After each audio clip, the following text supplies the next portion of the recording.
She could close a billion-dollar round with a single phone call and make a multilingual pitch land in 5 minutes. She had a corner office that caught the sunrise like a spotlight, glass and steel framing the city like an audience. And yet, there was a small person at home who had stopped offering her hand to hold. Kalista Morgan sat at her desk with the city pressing against the windows and felt, for the first time in years, like an outsider in her own life. The skyline was a map she had learned to read, market trends, mergers, color-coded risk models.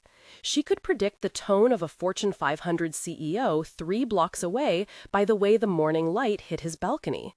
But she could not predict how to reach her 8-year-old daughter, Astrid, who had refused, no, retreated, from speech and from the gestures of ordinary childhood. She kept thinking of the gap as a silence that had swallowed laughter, a quiet that had stretched into distance. Friends used to say she had high standards. She had turned that discipline inward into parenting habits that were efficient but brittle. She had read every manual, hired consultants, worked with therapists, consultants again, and when a therapist used the word protective and then barrier in the same breath, Kalista had felt it like a reproach. She had built strong partitions around Astrid, intended to shield her, and in so doing had learned to perform a kind of parenting that looked like care on paper, but felt remote at bedtime. Today was a Saturday. The company email had been switched to out of office. The city below was beginning to breathe. Steam rose from manhole grates and a cyclist threaded through early commuters. Kalista stood in the doorway of Astrid's room and watched the child build a kingdom of paper, folded boats, tiny houses made from the same sheets of a legal pad Kalista used for board notes. Astrid arranged the paper shapes in a pattern that suggested both order and whimsy. She liked systems in miniature, the way things fit, the way things belonged together. There was an old set of charcoal pencils on the nightstand. Astrid drew with one hand and placed the papers with the deliberation of someone composing a small, private universe. Astrid never spoke. People often said mute and meant silence, but the word had contours that could be cold. Kalista preferred neutral descriptions. Astrid had chosen a different way of communicating. She used her eyes, precise and observant, and a slow language of gestures that had its own grammar, tilted heads, a palm lifted like an unopened flower. Kalista could read some of it. She had learned to respond to the things her daughter needed practically: temperature, hunger, the faint unease that came when a noisy vacuum crossed the hall. But the things Astrid had not been able to say, who she was thinking about, what made her laugh, what she wanted from the city beyond their apartment, those things remained on a shelf Kalista could not reach. Today, Kalista told herself, today we go to the café. The decision had the feeling of a small, definitive rebellion against everything that had become polite distance. There was a neighborhood cafe she passed on walks, worn wooden tables, the kind of place that still had a handwritten menu framed in chalk. It was crowded enough to be safe, and quiet enough for an 8-year-old to be a child and not a spectacle. She wanted something ordinary. Pancakes, the smell of maple, a table where Astrid could spread paper boats and maybe, by accident, meet another child. Her executive assistant, Gwen Harper, had raised an eyebrow at the informality of the plan. "You're sure you don't want a therapist, a structured session?" Gwen asked, with the practicality of someone who balanced empathy in 12-point font and spreadsheets. Kalista smiled in the way she did when she filed a decision away for later. "I'll take my chances with pancakes." There was an anxiety that came with leaving the safe architecture of schedules. Kalista had designed her life around deadlines. There was a neat logic to it. This morning offered no deliverables, only possibility. They arrived as the cafe filled. The air held a damp, comforting warmth. The barista called names like ritual. Astrid chose a corner seat, as if sovereignty had been bestowed upon her small body. She pulled her paper boats close and arranged them, giving each a small name with the index finger tracing their hulls. Kalista watched her from the table, the edges of her worry softened by the ordinary. The way Astrid's ponytail caught a stray sunbeam, the small crease at the corner of the child's mouth that signaled she was thinking. A man at the next table shifted his attention. He had an open jacket, a patchwork of warmth in his presence. His child sat opposite him, feet tucked up under the chair, hair like little black wings. The boy, no more than 6, was laughing at the barista's attempt at latte art. At first, Kalista thought the man was just one of the many benign presences that populated the city, the sort you see and then forget. Then the man turned toward Astrid with a kindness that had lived in him for a long time. He signed. Kalista's immediate thought was not of language, the way something can illuminate a face until you recognize a previously hidden expression. The man's hands moved with quiet certainty, framing the air between them. His fingers made arcs and shapes that seemed to match the cafe's rustle. Astrid's head cocked. Kalista noticed, indignantly at first, how little she knew about what was unfolding. She had watched 1,000 negotiations in boardrooms where hands were tools, steepled fingers to suggest confidence, a pointed index to assert a deadline. This was different. These hands did not ask for anything.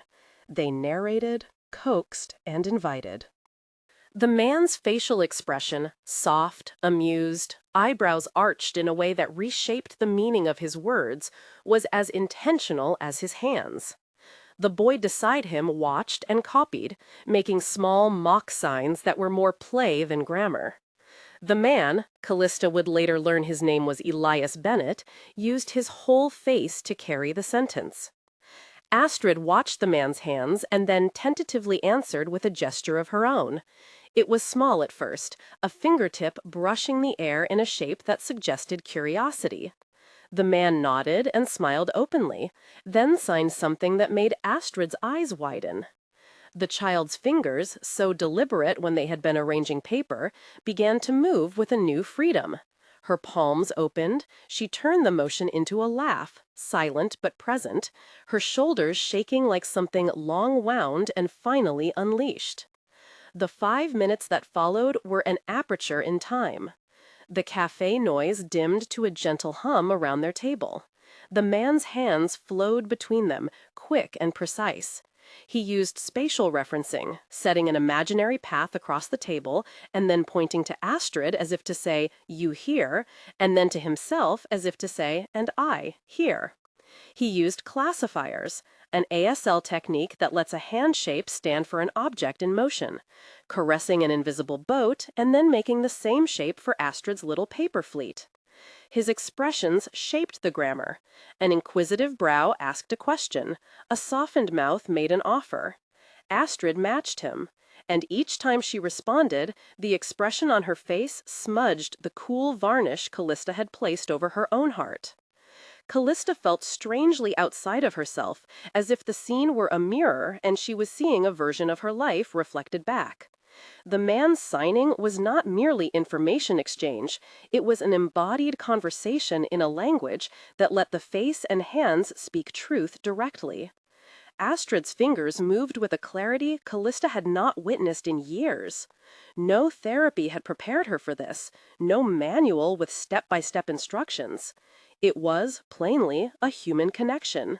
A stranger had given Astrid a grammar she recognized, and with that recognition, Astrid gave back abundance.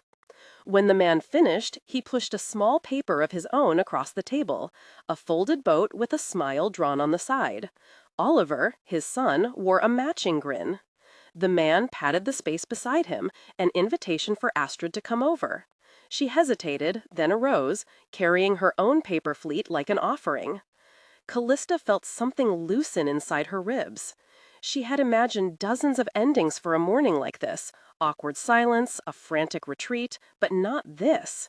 This close human kindness made the city feel less like a contest and more like an organism with unexpected acts of repair.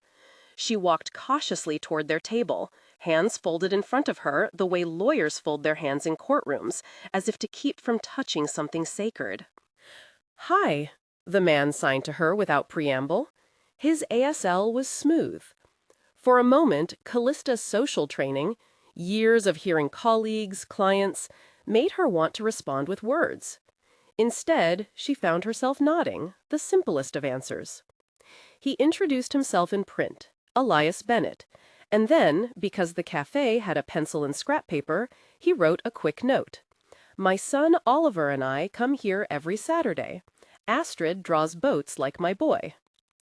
That note felt ridiculous and delightful on the same line. Kalista's gratitude was an unladylike warmth. She thanked him aloud. He smiled and signed the phrase back, as if to include the language they both now held. He mentioned casually, by signing then writing, that he used ASL, was a teacher, had lived in the city for years. He was a widow. Kalista's chest tightened. Grief and kindness have a way of folding into one another, creating delicate, complicated patterns. By the time they left the cafe, coffee cooling, Astrid clutching her new boat-like treasure, the world felt changed by the simple geometry of two hands meeting over a small table. On the street, Astrid walked closer to Kalista than she had in months. She leaned her small frame against Kalista's thigh and tapped her fingers against her mother's wrist, in a way that said both, I saw, and thank you. The touch was small and precise. Kalista filed it in the place she kept precious things. Back in the car, Astrid hummed to herself, the soft vibration of a child content but not speaking, and Kalista watched the way her knuckles relaxed. She could not say the language, and yet she knew instinctively that something pragmatic had changed. A door had opened. Kalista repeated that to herself like a prayer she didn't know how to pray. At home, when the practicalities of life reasserted themselves, laundry, email notifications, Kalista could not return to the neat boxes she had left. She called Gwen and asked for Elias's contact. Gwen, who could organize a dozen volunteer programs and a merger treatise in the same breath, asked whether Kalista planned to speak with a therapist. Kalista said she merely wanted to learn to sign boat. The remark was small, but it stretched like a seed. Gwen made a note to search for an ASL class that fit a busy schedule and an older child who disliked structured classrooms. Word of the cafe meeting moved like a current in a pond. The ripple reached other shores. Kalista, who lived in a world where facts were negotiated, found herself resisting the impulse to categorize this as a success metric. It was private and unruly, like an Old Testament verse cropping up in a quarterly report. She had scheduled a low-stakes product review for Monday and tried, with a new softness, to be present to Astrid. But the business of a public company was not easily deferred. The finance team had quarterly targets. An investor in Tokyo had expressed concern about accessibility. Marcus Henderson, a board member who applied pressure like a sculptor, had a meeting scheduled to discuss executive focus. Kalista could already imagine the tone. Efficiency equations and a phrase like distracted CEO. A week of ordinary domestic rearrangements followed. Kalista started to read about ASL in the spare minutes between phone calls. She learned, in the bluntest terms, that ASL is not universal. It has its own grammar, its own metaphors. She learned the basics of classifiers and spatial referencing in stark, humble videos with teachers who used their whole faces as grammar. She discovered that people approximated figures. Somewhere near 40 million Americans use ASL as participants in the deaf community or as family members, numbers that made a business executive see that communication was more than sentiment, it was reach. She read that a shockingly small percentage of public spaces were fully accessible to visually or orally focused communication styles. Figures quoted as about 3% for fully compliant architecture in certain older districts. Those figures did not need to be exact to land as a problem worth fixing. They suggested a market and a social need. Astrid began attending a weekly ASL gathering at a community center on the edges of the city. It was not a dedication to cure, but an offering of language, an invitation to join a living culture. The class was a small ecosystem, children with a range of needs and family members who came to learn. The teacher, a quiet woman with precise hands, measured learning in short, joyful exchanges. She taught classifiers by letting the children use their hands to make cars scoot across a tabletop. She used facial grammar as if sculpting sentences with expression. When Astrid first entered the room, she hovered at the threshold like someone testing the weight of a door. By the third session, she had taken the initiative to show another child how to make a boat classifier move like it did in the cafe. The other children looked at her with a kind of gravity. They had seen a leader arrive in their midst. The class became a place where Kalista learned to experience something difficult outside the architecture of power. She sat with folding chairs, her laptop closed, watching Astrid mimic a hand shape and then correct the angle of her wrist like a meditative practice. Kalista found herself learning to follow rather than to lead. In boardrooms, hands suggested conclusions. Here, hands listened, anticipated.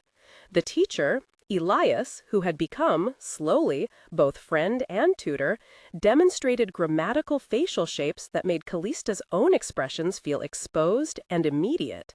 She learned that a raised eyebrow in ASL can be a question, and that the whole face becomes the tone of the sentence. Grammar had weight. Hands did not float free from personhood.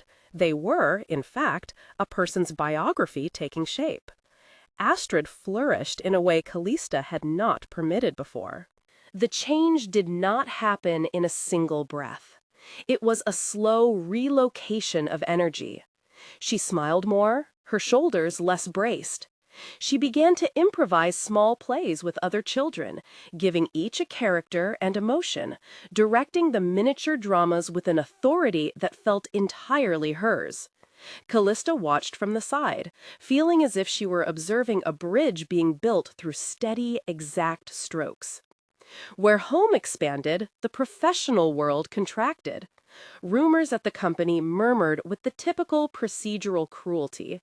A weekend photo, Kalista and Astrid at the Café, made its way to a tabloid site where the headline suggested CEO's family distraction. Marcus Henderson, a board member who kept careful records of executive bandwidth, saw the headline and marked a time to speak. Kalista received a terse message. Board concerns. We need to ensure focus. There was a risk in everything. Public perception, investor confidence, and the ruthless calculus but reduced human complexity to line items on a chart. She could have responded by tightening schedules, by returning to the old script. Delegate more, outsource affection. Instead, Kalista found herself rehearsing a different sentence in the quiet of her office. She would not let one small moment be spun into an excuse for distance. Astrid's opening was not a vulnerability to hide. It was a possibility to steward. She began to consider a case where inclusion was not only moral, but pragmatic. If a sizable community, those who used ASL, those who valued accessible interfaces, were effectively excluded from mainstream products, then building inclusive design principles could unlock market segments currently ignored. The idea appealed to the strategist in her, empathy as advantage, human need as product insight. Gwen suggested rehearsing a measured reply for the board, a statement of commitment to core business, paired with a plan to integrate accessibility features across their platforms. Marcus, however, preferred a firmer tone. The company needs leadership that's present, he said, in a call that sounded like someone clarifying the terms of a vacation policy for an executive. Kalista felt the words as if they were a frost. He was partially right. The company did need presence. But what she wanted now was a new definition of presence. Present in the ways that mattered to customers and employees, not merely visible at dinner tables or speaking engagements. Elias, who had sat through more than his share of awkward meetings between parents and schools, observed quietly as Kalista learned. His own arc was marked by a different set of losses and recoveries. A few years of grief had taught him to protect small routines. Saturday pancakes, a precise bedtime ritual for Oliver, a garden he tended on a rooftop. He had not expected to play a role in corporate strategy. Yet, when Kalista spoke to him late one evening about how to explain the class's transformative effect, he suggested something frank. Tell the story. Humans respond to story, the way a sequence of touches and smiles can make a child seek company. "Don't make it a PR angle," he said, signing the words as if closeness itself required grammar. "Tell them what you see. Tell them the numbers where they matter, and invite them to learn." Numbers, for Kalista, were the language of change.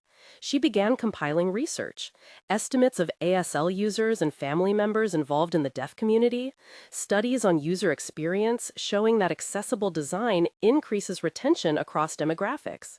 She committed to a careful pitch, one that married lived testimony, Astrid's gradual opening, and market analysis.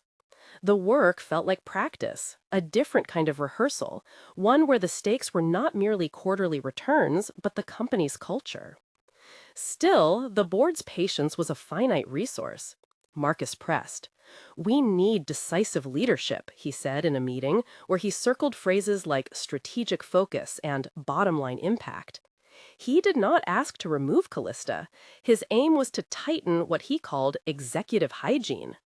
Kalista listened, letting the steel in his voice settle like dust.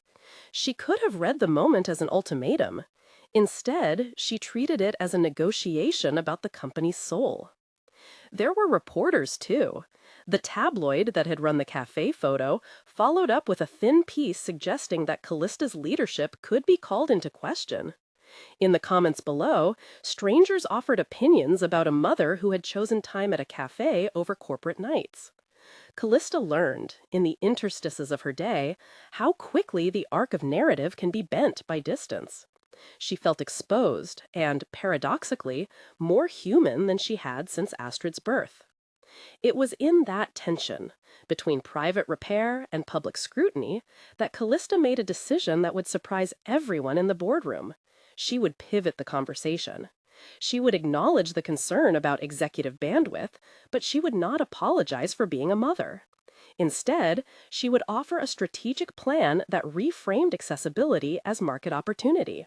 A new product line influenced by inclusive design, a community partnership to develop better onboarding for families who used ASL, and a pilot study in partnership with the Sign Language Center, whose teachers Kalista had come to know.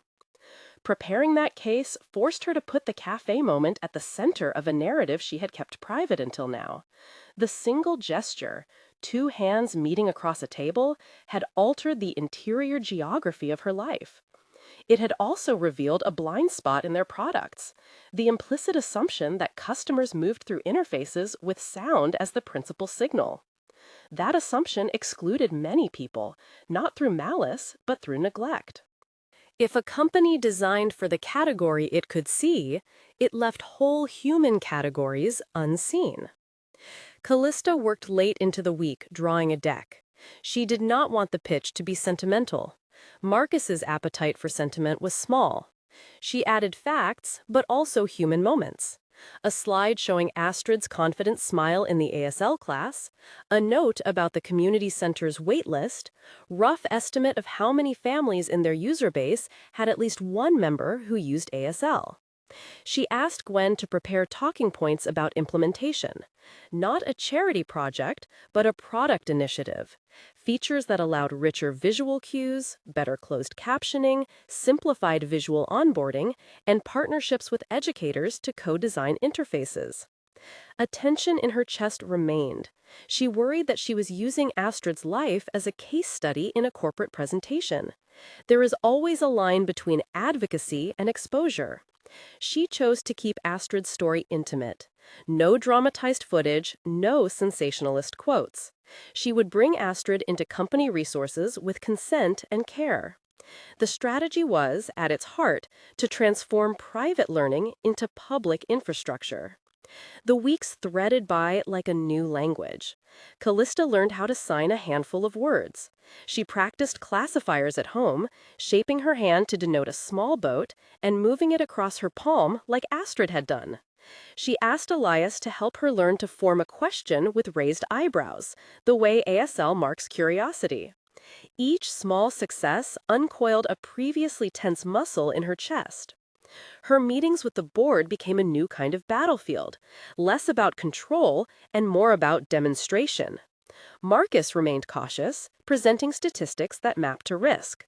But a new influence entered the room in the form of Yamamoto-san, a major investor whose family office had, quietly, a philosophy of design that valued accessibility.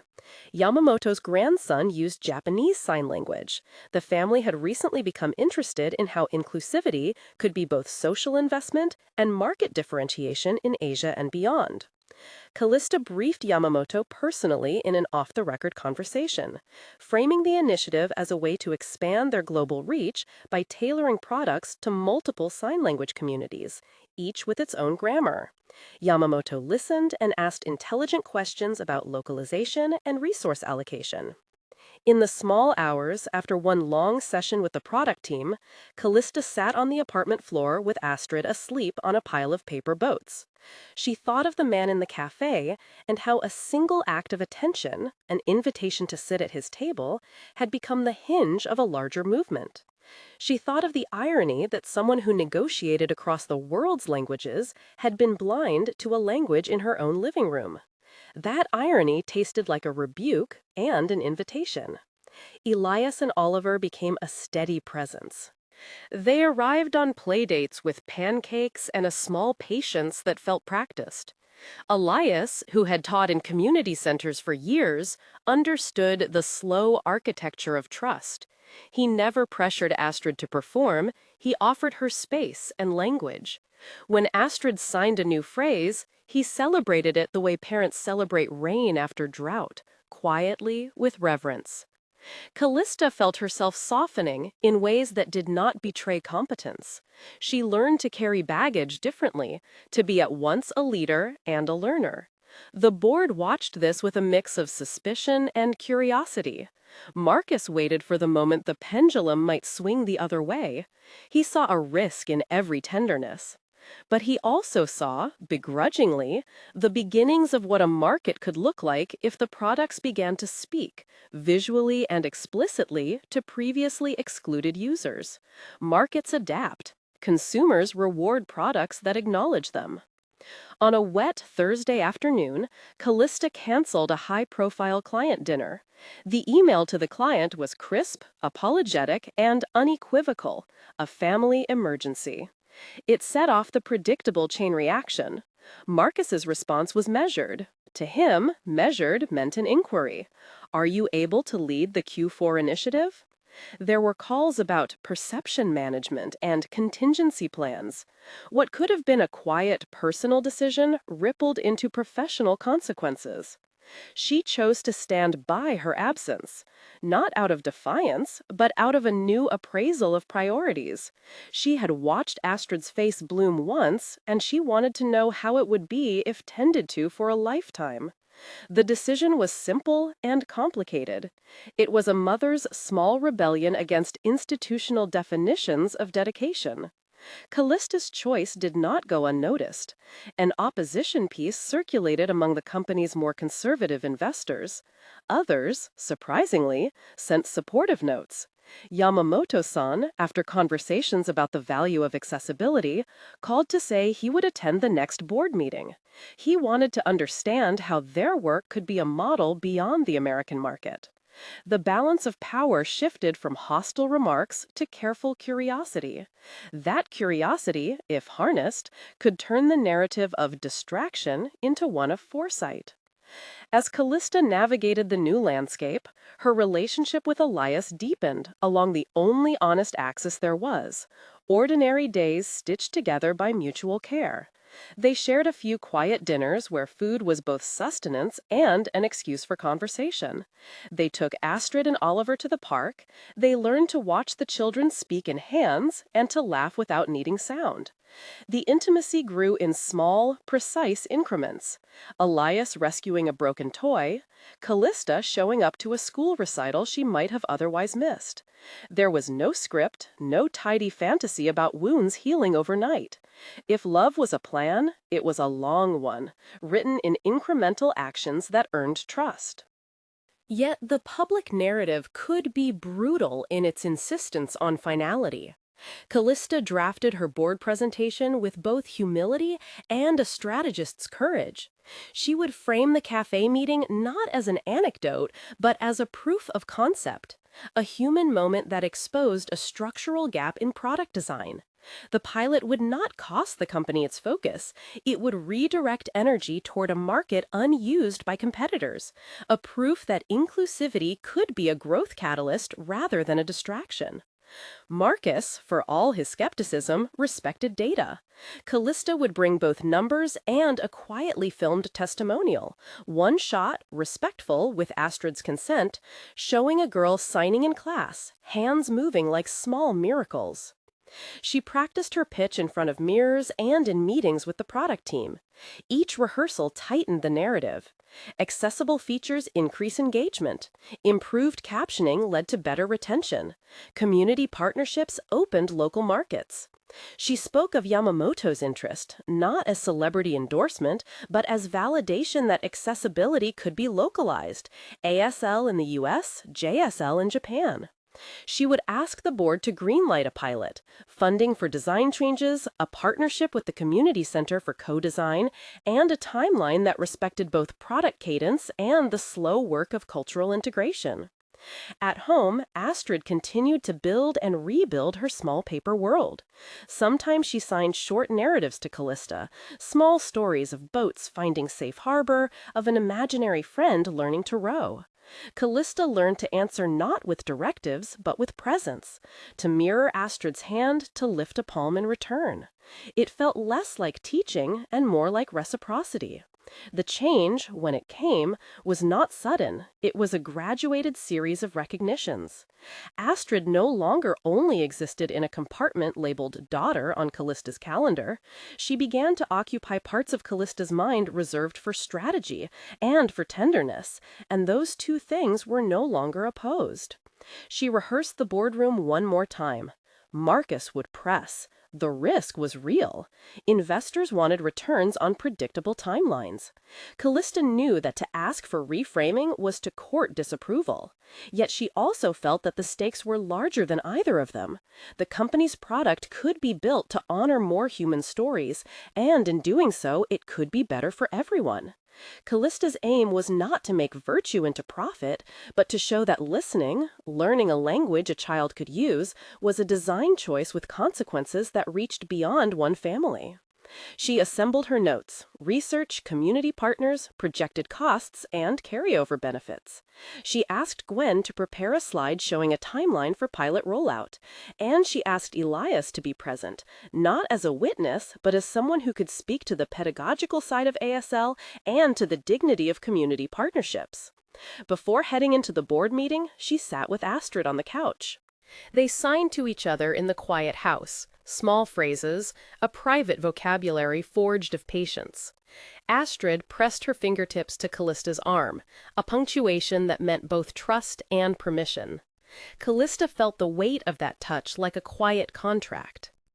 Outside, the city continued its indifferent progress. Inside, the next moves felt both intimate and strategic. A single gesture at a cafe had rearranged the geometry of their lives.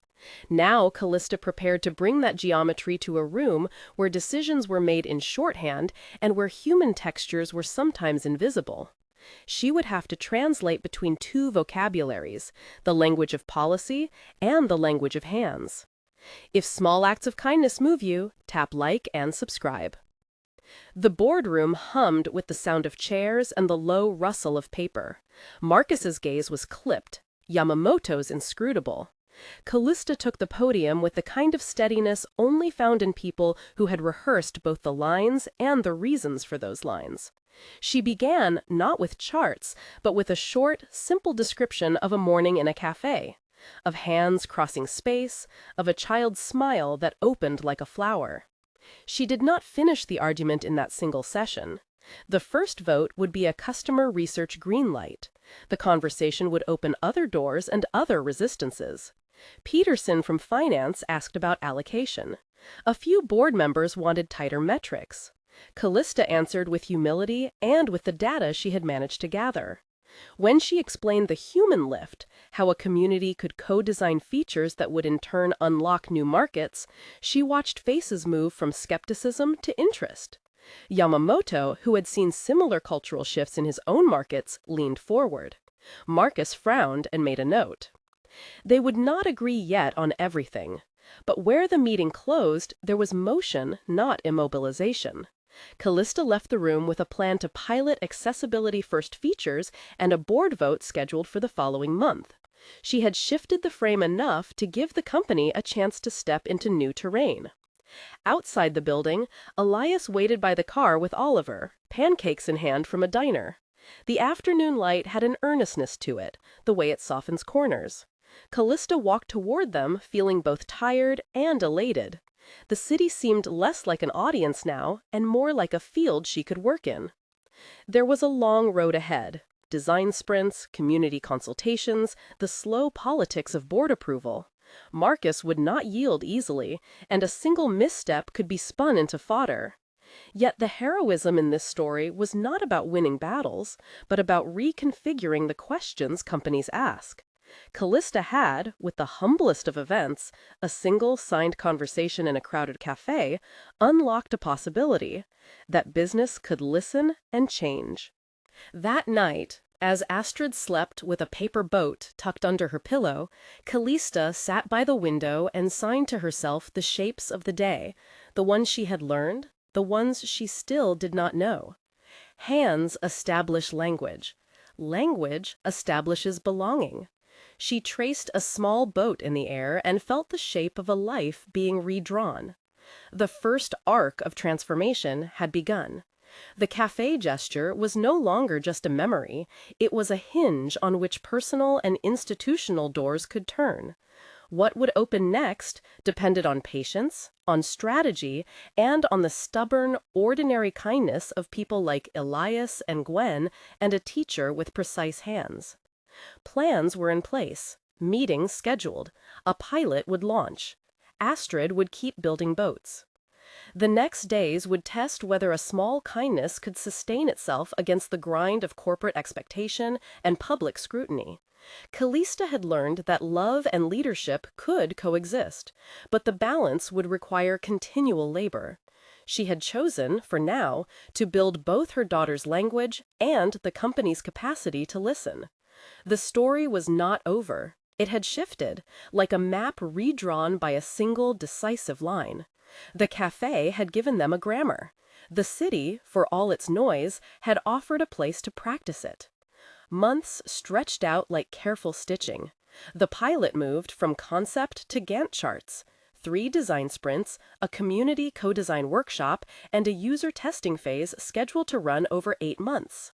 Kalista learned to speak in roadmaps as much as in hands. She became fluent in 2 vocabularies, one of KPIs and product timelines, the other of palm curves and raised eyebrows, and she translated between them with the patience of someone who had listened twice before answering. The community center at the edge of town became their laboratory. What began as an hour a week expanded into after-school workshops and weekend hackathons. Designers sat cross-legged on the floor with children who used their hands as instruments of narrative. Engineers sketched interface changes on butcher paper while parents coached them on pacing and clarity. Elias led some sessions and sometimes simply watched, while Astrid took a role that surprised everyone who only knew her as the quiet child in a corner.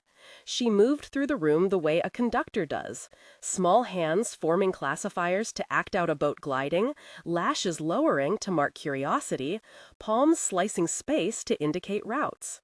Teachers taught children to anchor a person or object in space, then to refer back to that anchor as easily flipping a page. The room learned to hold its breath for facial grammar.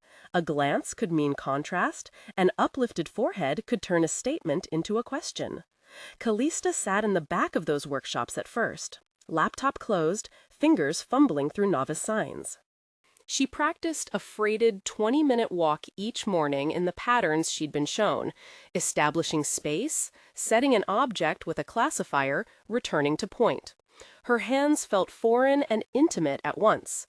In the quiet of a late-night office, she traced a boat across her palm until the motion felt like a familiar muscle. Product work followed the pedagogy. Designers created richer visual cues, animated classifiers inside tutorials that moved across screen real estate, spatial markers that mimicked ASL's anchoring system, clearer visual onboarding that did not rely on sound cues. Captioning became more than a transcript. It evolved into a living layer that synchronized with visual prompts and facial cues rendered in short animated clips. Engineers rewired notification systems so that visual signals could be prioritized and customized. Kalista insisted the pilot be product first, not charity. They built features for core users that also removed friction for everyone. Clearer icons, simpler flows, optional visual tutorials. Accessibility proved to be a lens that simplified complexity. Meanwhile, the company's PR machine retooled.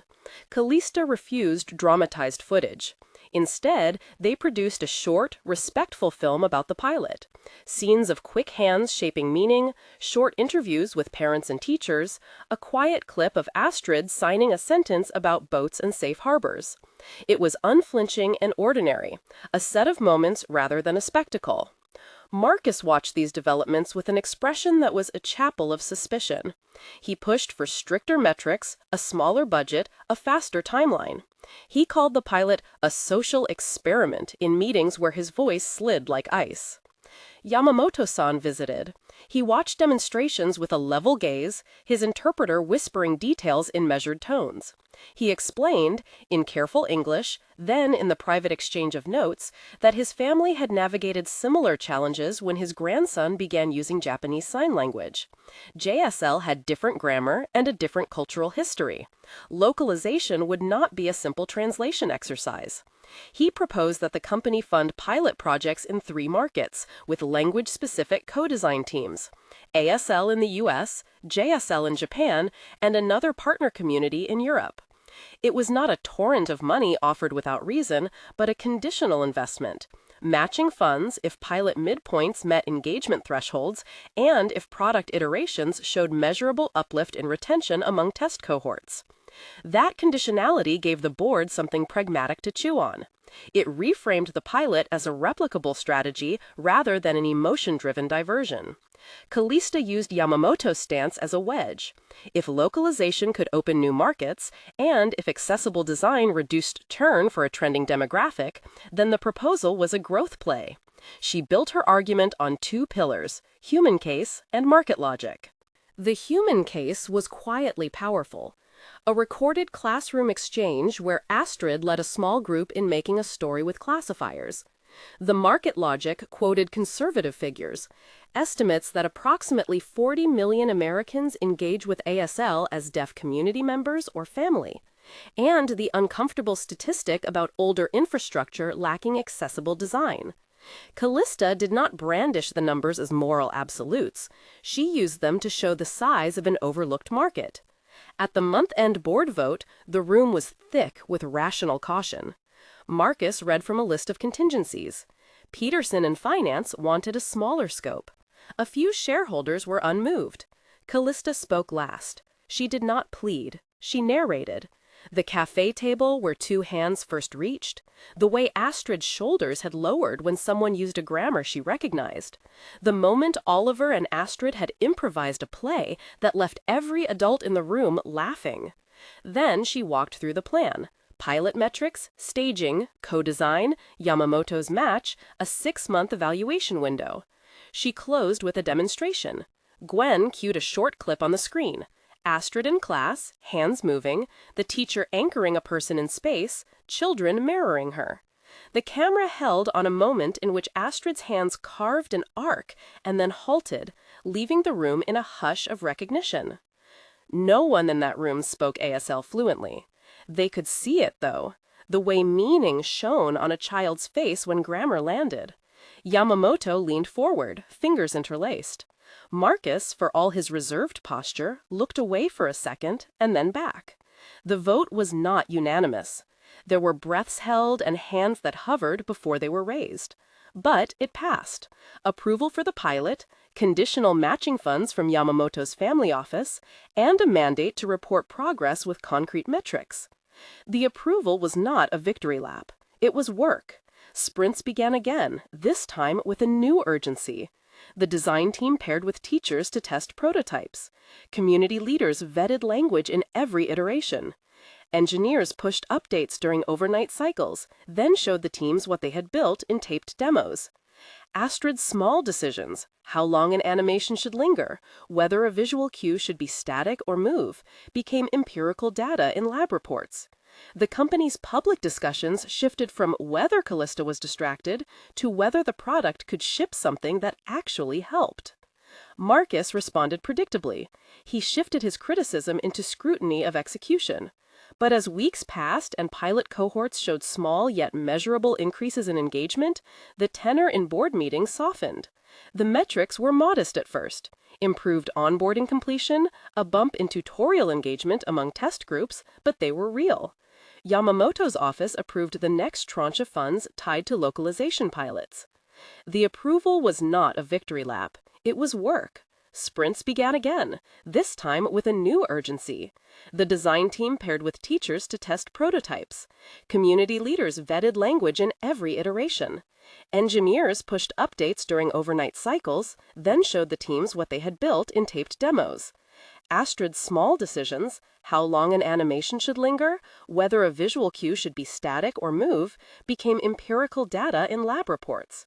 The company's public discussions shifted from whether Kalista was distracted to whether the product could ship something that actually helped.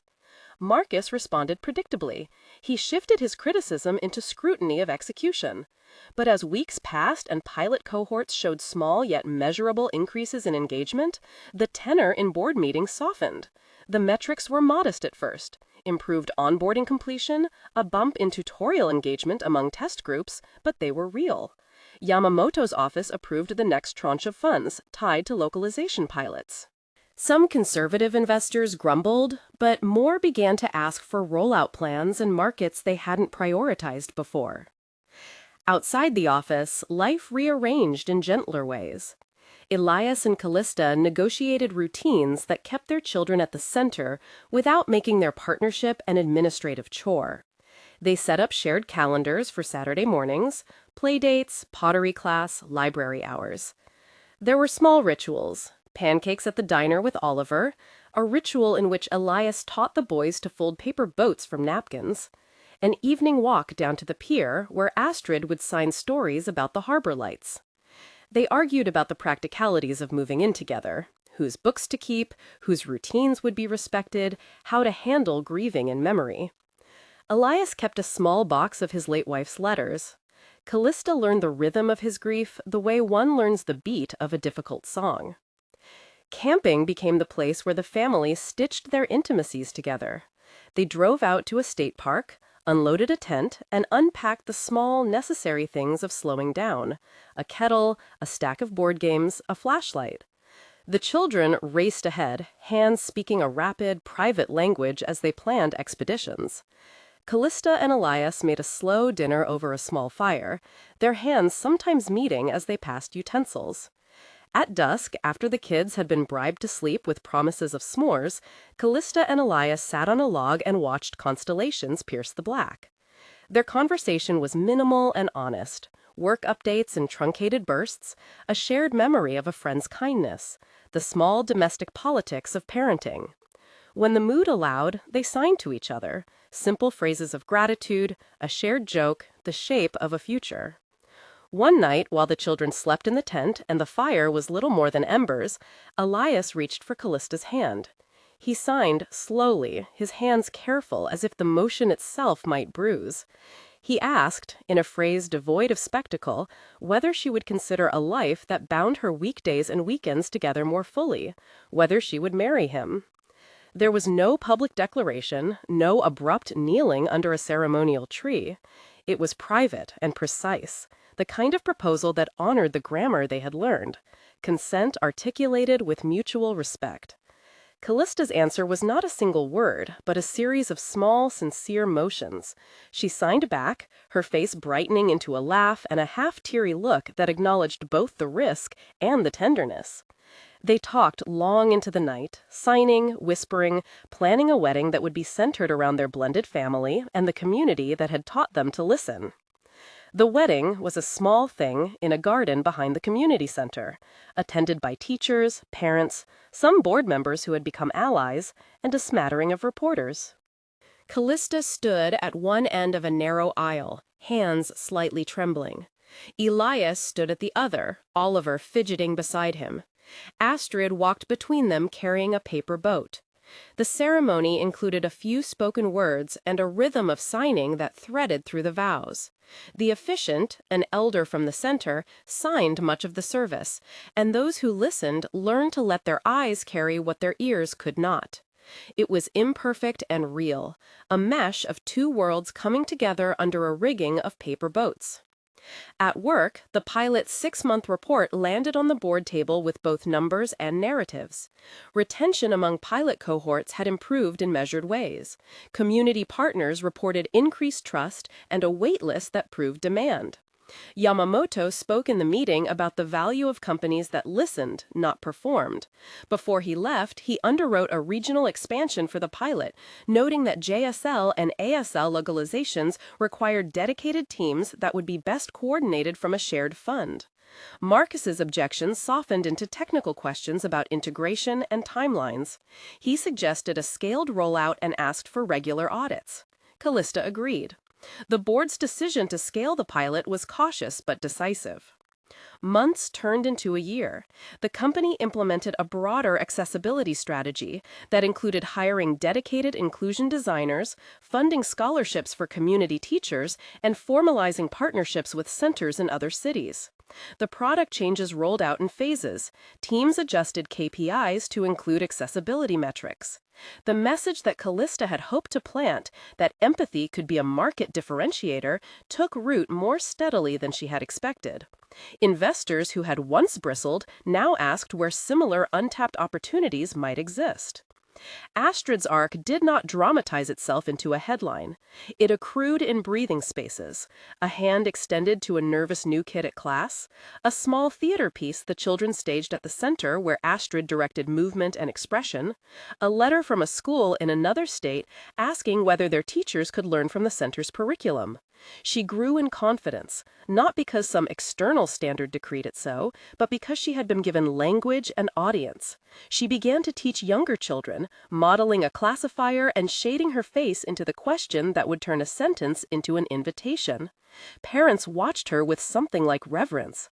Kalista saw in those moments her daughter's agency, no performance, no rescue, only community and inclusion. As years passed, the community center expanded. Kalista helped secure funding to build a dedicated wing with classrooms and a small research lab where designers and teachers could experiment with tactile storytelling, motion-based narratives, and captioning standards that respected linguistic nuance. The center's board included parents, teachers, and company representatives. Kalista's company funded scholarships so that teachers from underserved regions could train with the center and return home with tools and curricula. The center's mission remained clear, not to fix anything, but to share language, pedagogy, and access. At the company, metrics matured into product strategy. Accessibility teams created design patterns adopted across products. Revenue growth was not miraculous, but it was steady. Markets opened where localization had been authentic, the company earned a reputation for thoughtful design, and employee morale improved as teams felt their work connected to human stories they could see. Shareholders, who had once fretted, now asked for case studies on international rollouts, and Yamamoto's match funding catalyzed partnerships in other regions. The family settled into a life that refused tidy categorization. There were days when emails crowded the weekends, and other days when Kalista left an all-hands meeting early to get ice cream with Astrid and Oliver. There were compromises. Nights when Kalista worked with a laptop at the kitchen table while Elias read a bedtime story. And nights when Elias stayed late at the center to run a workshop while Kalista attended a product demo. Their love was a patient architecture of small trusts. Astrid grew into a teenager with a clear sense of self. She found a rhythm between the analytic part of her mind that loved arranging things and the performative joy of storytelling in motion. In high school, she started a student group that advocated for accessible design in school tech, running workshops that taught classmates to think about visual onboarding and the power of captioning. The group's projects were practical: a redesigned school app that favored visual signposts, a theater piece that used classifiers choreographed to music, a campaign that trained student volunteers to communicate in basic ASL for school events. By the time Astrid graduated high school, she had gathered a modest catalog of accomplishments: leadership roles in student government, a portfolio of collaborative design projects, and a reputation in her city as someone who could build bridges. The community center hosted the graduation party. Teachers who had watched her grow since the café clapped as she gave a brief address, signed, then voiced, talking about the generosity a stranger had shown that morning years before. She did not frame her story as miraculous. She called it ordinary and persistent, a string of small invites that kept showing up.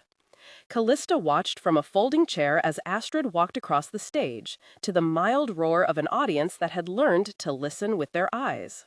Her chest pressed with a gratitude that had the heaviness of something wild and tender. She thought of the man in the café, of a paper boat pushed across a table. She thought of the work in boardrooms and the nights learning to shape a classifier properly. The ribbon at the back of Astrid's graduation gown fluttered in the warm hall breeze. Later, at the community center ribbon cutting for a new classroom, Kalista gave a brief speech that married strategy and gratitude, a story about business decisions shaped by human encounters, and a pledge to continue funding access.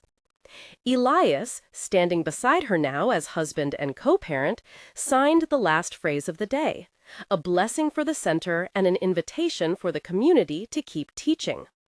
Oliver, now older, busied himself with a group of children, guiding hands into boat shapes like a practiced captain. Astrid moved through the crowd, stopping to sign with each person she knew: teachers, friends, the new teachers who had come to apprentice. Her gestures were decisive, her expression alive with the clarity of someone who had been given and then had given language. In the years that followed, Kalista's company became known in some circles as a leader in inclusive product design. Competitors copied patterns, and, more importantly, conversations about accessibility moved from optional checklists to product DNA in Silicon Valley's discourse. The company published guidelines co-authored with the center's educators. Kalista spoke at conferences, but she never allowed her narrative to dominate. She used the stage to amplify teachers, designers, and community voices. Marcus stayed on the board for a time, professional and changed enough to respect that strategy could be both rigorous and humane. Yamamoto's foundation continued to fund cross-cultural projects. Investors who once asked only about margin now sometimes asked about impact metrics and community co-design. Astrid chose a path that braided advocacy with craft. She studied human-centered design in college, often returning to the center to intern with teachers and product teams. She worked on projects that standardized visual grammar elements for onboarding in multiple languages. Her voice, when she chose to use it, was measured.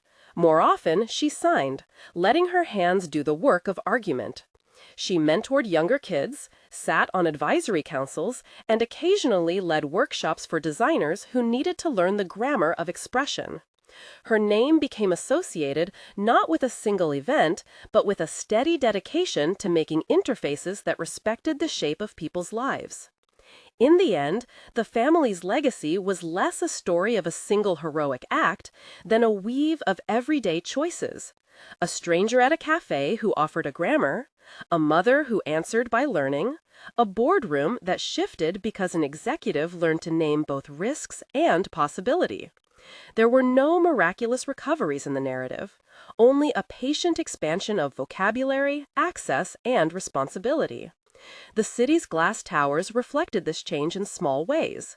Community classes advertised on bus stops, a line outside a center that had not existed before, a local school that integrated sign language into arts programs. At night, when the house was quiet, the family signed to each other about small things: the shape of tomorrow's plans, a joke the boys had woven together, a note about a pilot update. On the porch in summer, they taught neighbors to fold paper boats. Sometimes they drove back to the cafe where it had begun, and the owner remembered the faces and made them their usual corner table. Astrid would point to the spot where she had first felt grammar land, and they would smile, the past a gentle place of gratitude rather than a shrine. At the center's 10th anniversary, Kalista stood beneath a banner stitched by volunteers and watched Astrid lead a workshop. Children arranged themselves into groups, hands tracking stories across space. Teachers filmed small moments for training materials. Parents chatted, some of them new to the language, some lifelong signers. Kalista looked at Elias and handed him a paper boat she had folded badly but with care. He laughed and kissed her knuckles, signing a short sentence that meant, simply, "Thank you for coming." The arc of their lives had been redirected by a small gesture at a cafe. Two hands that met across a table and opened a grammar into a child's world. From that hinge grew not spectacle, but scaffolding. Classes, product changes, a center that taught teachers and designers, a family that loved in metric and in motion. Astrid did not find her voice in the sense of spoken speech replacing signed language. She found voice in confidence, in community, and in the power to shape how others would be seen. If you were moved by this story and want to support inclusion in practical ways, check the link in the description for resources on sign language classes and community centers. And don't forget to subscribe for more stories about ordinary courage and listening.